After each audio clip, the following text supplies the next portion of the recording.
Приветствую тебя, зритель! Ты на канале Игра де Жанейро. В твоих колонках снова хитрый лист со свеженьким гайдом по новому герою Dungeons and Heroes.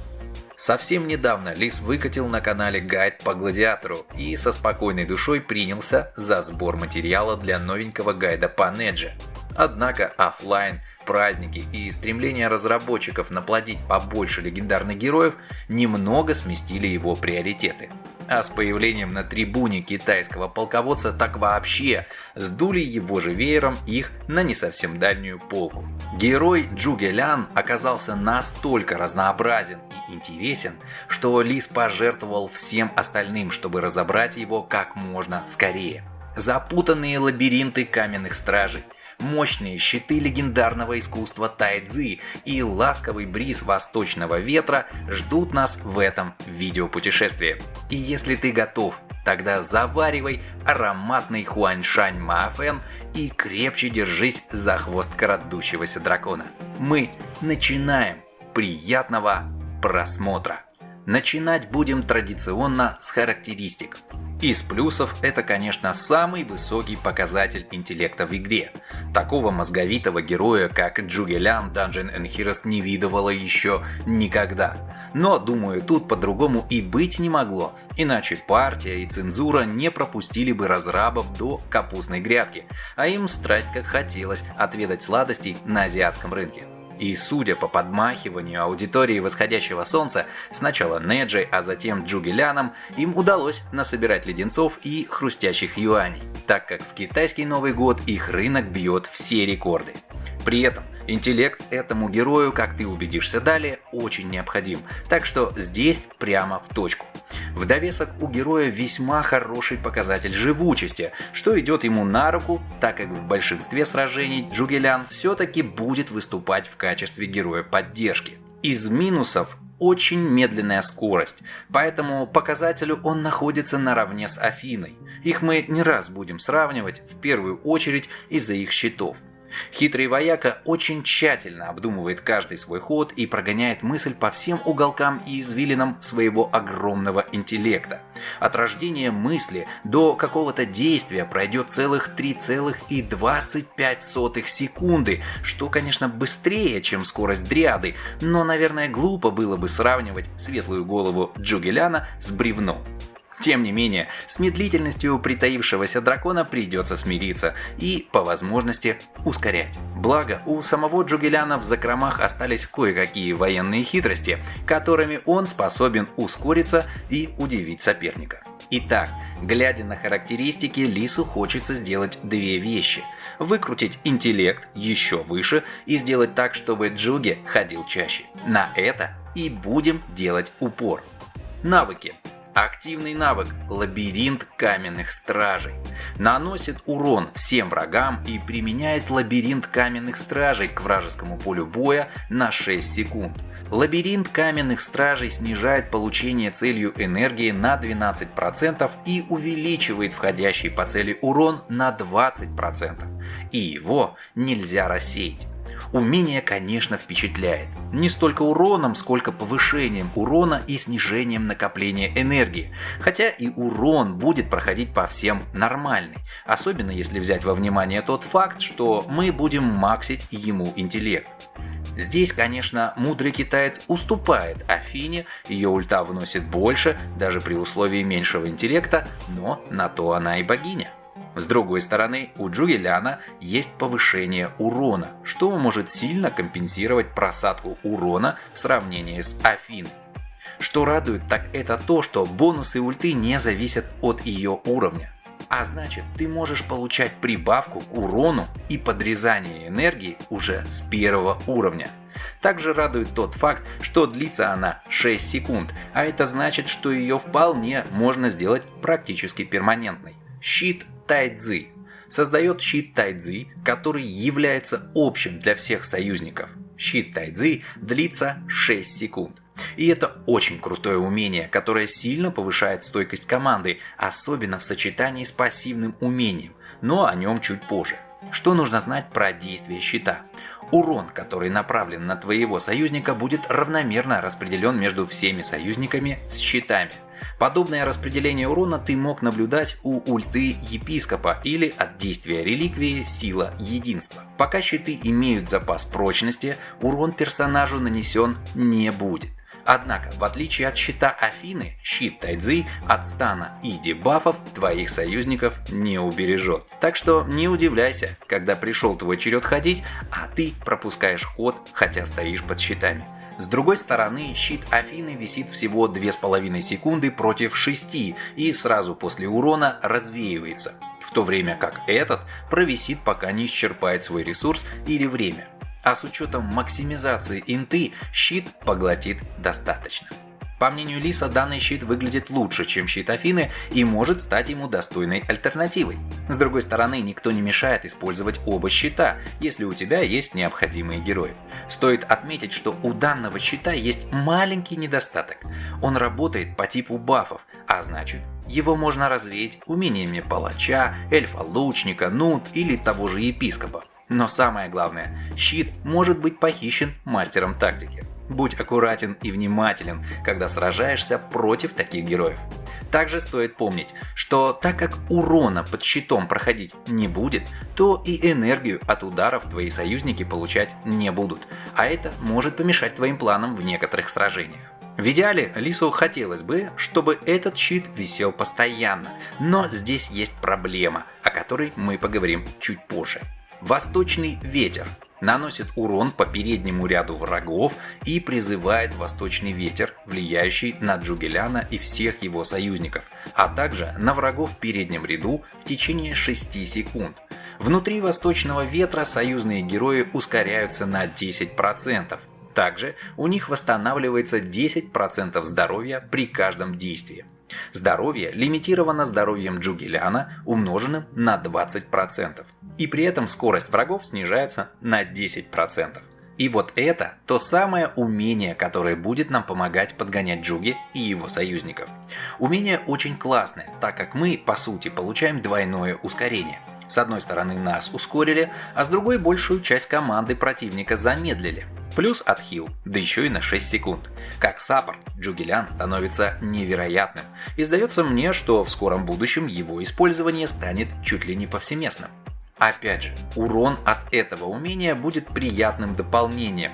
Самое главное, что мы со старта можем использовать его бонусы в полной мере. Здесь же хочу отметить, что отхил Восточного ветра не активирует бонус сета Светоносный, так как по логике считается, что каждый персонаж отхиливает себя сам, находясь под его действием.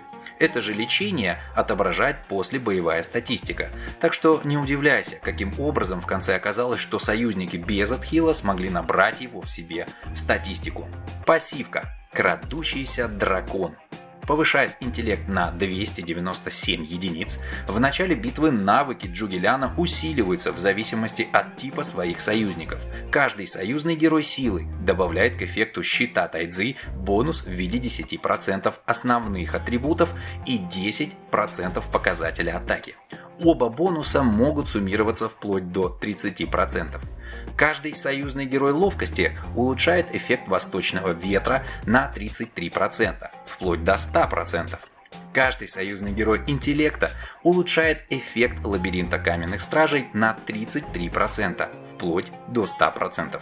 Улучшения и бонусы действуют и после смерти союзника. И вот эта пассивочка – это нечто потрясающее. Благодаря ей количество вариантов комбинирования героев стремится чуть ли не к бесконечности. Каждый сможет подобрать себе команду по своему стилю.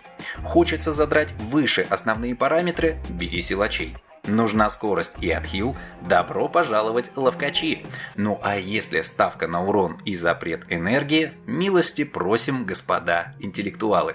А можно все сразу и в один флакон, если замиксовать героев разных фракций. Что важно помнить? Сам Джугелян в учет повышения эффектов не идет, только союзники. В волновых сражениях бонус пересчитывается на каждой волне, так что если кого-то забыли по дороге, увы, его бонус больше не работает. бонус к щиту прибавляется как есть, то есть прибавка будет действительно 30%. А вот для ветра и лабиринта будет улучшен базовый эффект. То есть за одного ловкача скорость умения поднимется не на 33%, а всего лишь на 3,3%, так как базовый уровень у этого умения 10%. Таким образом, бонусы ветра могут быть максимум увеличены до 20%, а лабиринта до 24% на запрет энергии и 40% на увеличение входящего урона. Но, наверное, это и правильно, а то получилось бы чересчур жирно. Как видишь, пассивка шикарно дополняет все навыки Джугеляна и дает ему дополнительный интеллект.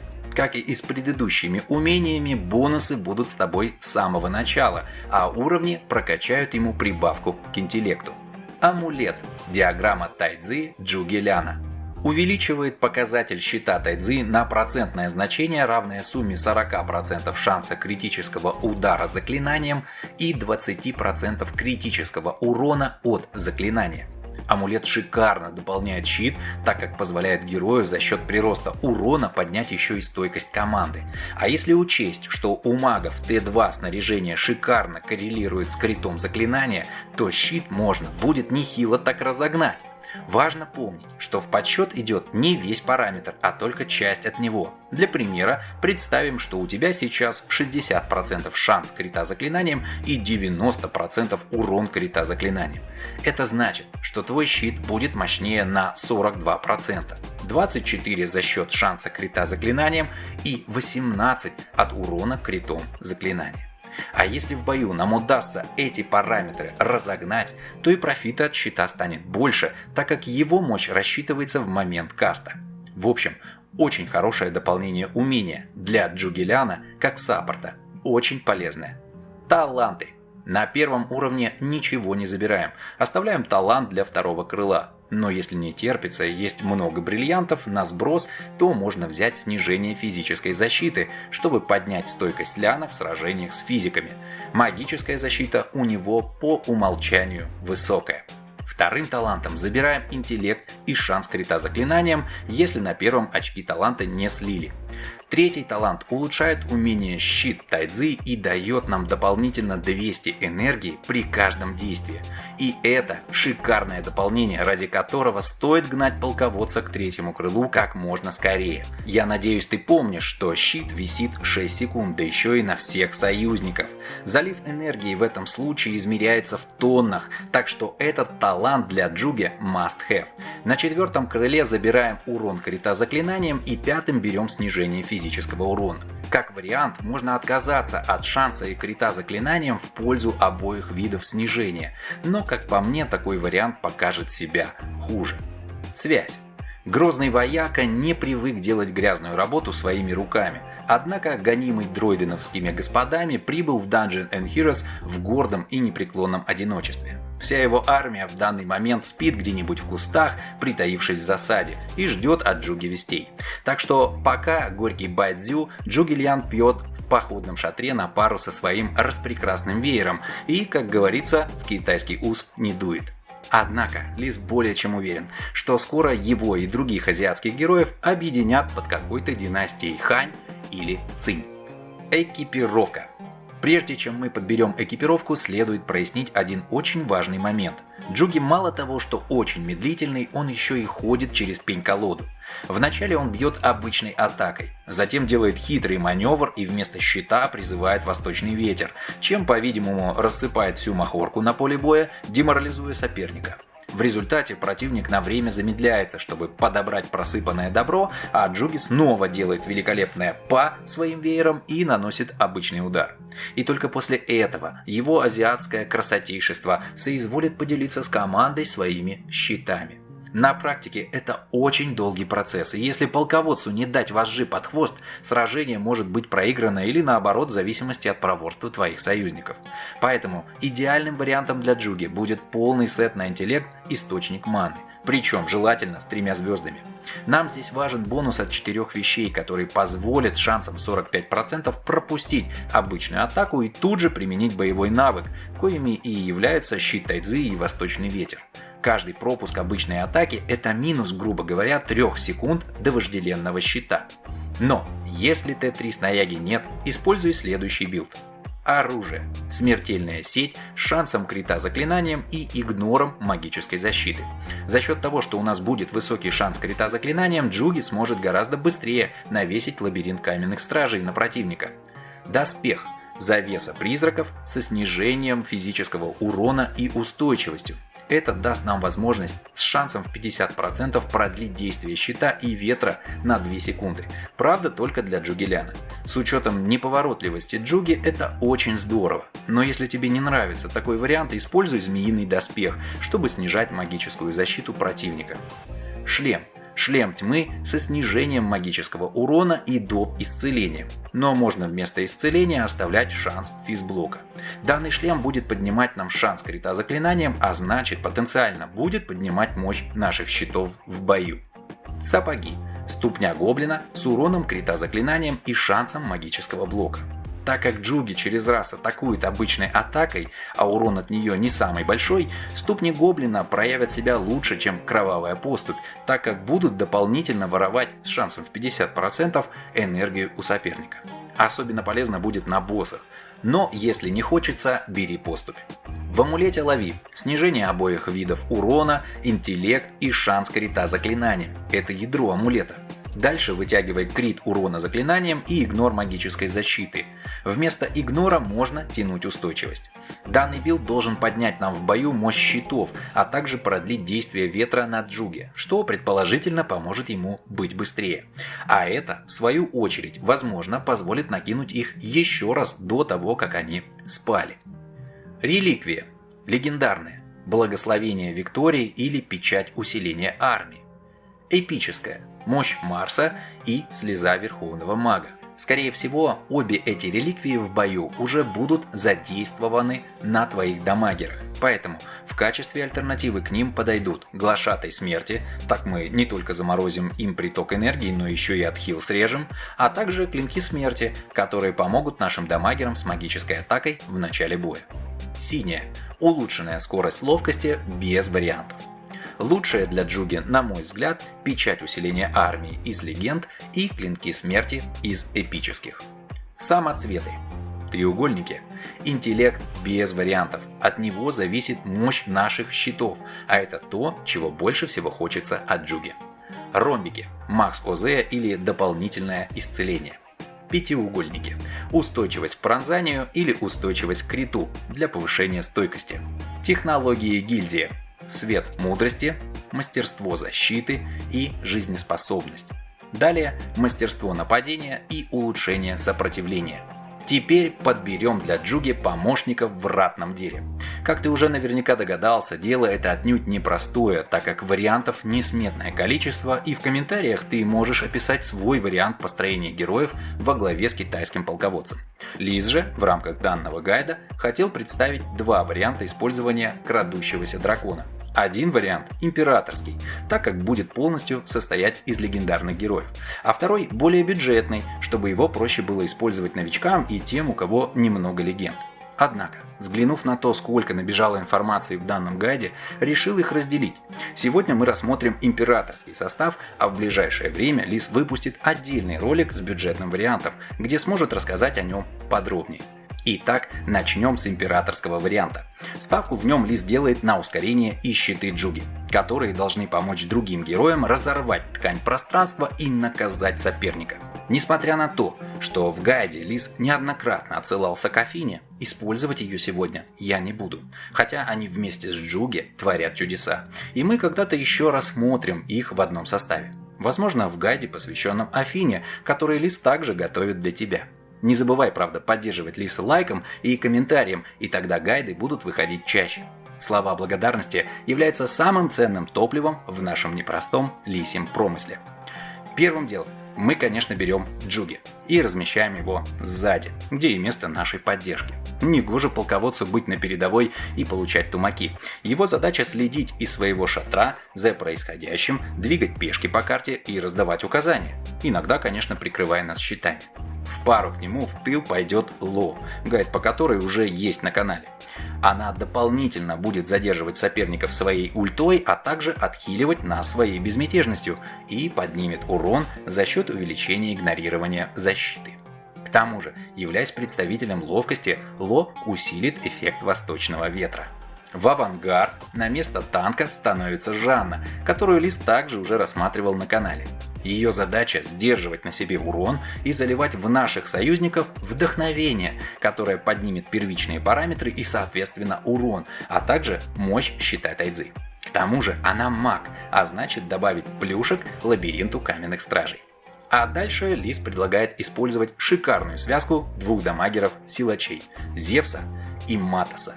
В одном из обновлений им добавили шикарнейшую связь «Власть Грома», благодаря которой оба могут поднять себе первичные параметры вплоть до 7%.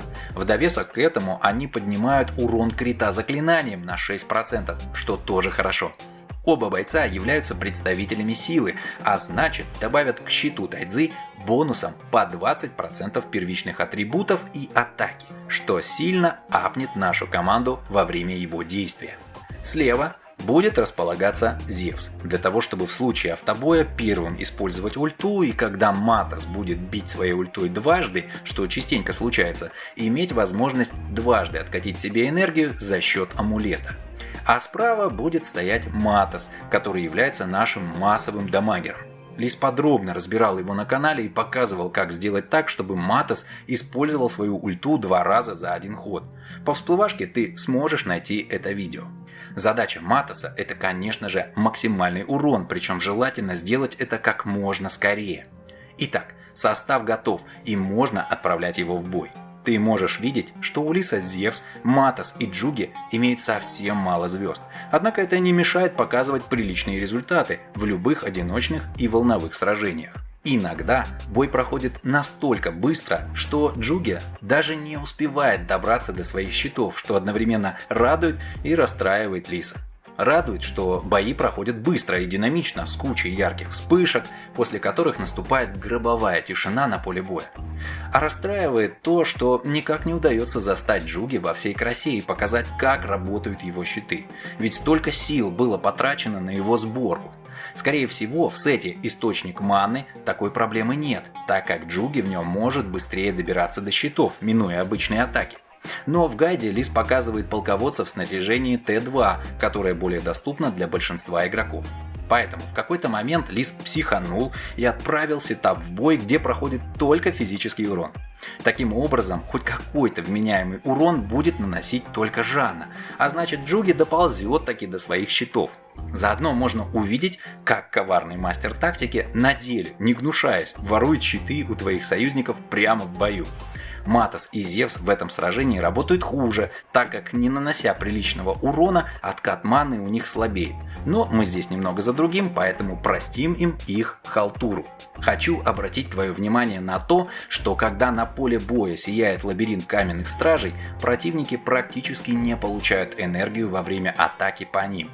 Здесь лучше ориентироваться на моменты, когда урон наносит Жанна, так как остальные вносят его несущественно для того, чтобы шло накопление. К тому же можно заметить, что отравление и кровотечение, несмотря на щит, на героев накладывается, однако периодический урон наносится не им, а щитам. Что по логике вещей немного странно, ведь отравили тело и оно же кровоточит. С другой стороны, это же щит Тайцзи, а он работает на каком-то энергетически духовном уровне. А как мы знаем еще с советских времен, в здоровом теле здоровый дух, и наоборот. В общем, не будем заморачиваться, а возьмем на заметку, что щит Джуги защищает нас от периодического урона. Кстати, урон от шипов щит также возьмет на себя. А вот стан, молчание или запрет на отхил пролетают мимо щитов, как вода просачивается сквозь пальцы. И ничего с этим не поделаешь. Еще один момент, который хочется показать, это проникновение дебафов под щит, а также то, как эти щиты снимаются вражескими героями или боссами с умениями на очищение бафов с противников. Щит улетает, и тебе снова придется ждать, пока Джуги пройдет весь свой цикл. А это дело отнюдь не быстрое, так что таких соперников желательно выносить поскорее. Итак, из сильных сторон данного сетапа. Это очень быстрый и большой урон. В совокупности с ускорением от восточного ветра бои частенько заканчиваются еще до того, как Джуги доберется до своих щитов. Еще одним плюсом является пассивный отхил, который дают безмятежность Ло и щиты Джуги. И, конечно, поглощение урона, в том числе и периодического, который забирают на себя щиты. На третьем крыле ко всем плюсам добавляется прекрасный залив энергии, который помогает Матосу и Зевсу в затяжных боях и дальше нести ярость с небес. А Ло чаще замедляет противников своей ультой. Из минусов это, конечно, отсутствие хоть кого-то, кто мог бы нас защитить от вражеского контроля или снять дебафы. Посредственный контроль с нашей стороны, так как мы имеем в основном небольшое замедление от ветра и иногда молчание от Ло, но на одного соперника. К тому же, основной урон, наносимый составом, является массовым, поэтому в сражениях с маленькими группами или боссом его эффективность будет падать. Лучше всего использовать его в волновых сражениях или на арене, где бой идет 5 на 5. Здесь массовый урон раскроется во всей красе. Так как Матосом в этом составе движет слабоумие и отвага, нужно быть предельно осторожным в сражениях, где против тебя стоит щитоспинник. Раздухаренный собственным величием Матос может сам отправить себя в раздевалку с первой же ульты. И самый главный минус – это, конечно же, зависимость от звезд у героев. Нераскачанными героями, увы, долго не повоюешь, да и отсутствие притока энергии от щитов будет весьма ощутимо. Что касается самого Джуги. Герой, с одной стороны, прекрасен тем, что на него можно практически не тратить магические книги. Все, что нам необходимо ему прокачать, это пассивку для интеллекта и щиты, чтобы увеличить их мощь. Все остальное будет работать и так, с минимальным уроном. С другой стороны, чтобы его щиты показывали достойный результат, герою необходимо по максимуму прокачать уровень звезд и в идеале открыть третье крыло. С ним эффективность героя резко увеличивается как саппорта. Но если откинуть привязку к щитам и посмотреть, сколько всего открывает данный персонаж в плане подборки разнообразных команд, его однозначно следовало бы иметь в своей коллекции. Он очень интересный. Лис будет стараться его достать в будущих ивентах обязательно. И нас ждет еще не один состав с крадущимся драконом в будущем. Надеюсь, и тебе герой понравился так же, как Лису, и ты сможешь его достать. А чтобы сделать это было легче, Лис желает тебе попутного рандома. Делись с нами в комментариях своим мнением относительно Джугелиана. Как он тебе? Хотелось бы его заполучить, и, конечно же, оставляй свой вариант расстановки героев с полководцем во главе. Уверен, нас ждет масса интересных открытий, и вместе мы сможем найти ему лучшее применение. Там же ты можешь оставлять свои вопросы, на которые Лис или кто-то из нашего дружного сообщества с удовольствием ответит. Подписывайся на канал, ставь палец вверх, делись этим гайдом с соклановцами и долбани в колокол, чтобы не пропустить будущие гайды по легендарным героям Dungeons & Heroes. В следующий раз мы разберем предыдущего легендарного героя Нейджу, которого Лис за это время успел полюбить. Ты узнаешь, как работает его ульта и сколько фиксированного урона может вливать Нейджа. Как он способен работать в 3 руки и чем опасна его истинная форма. Оставайся с Лисом. Впереди нас ждет еще много интересного и полезного по игре и не только. Лис прощается с тобой. До новых встреч!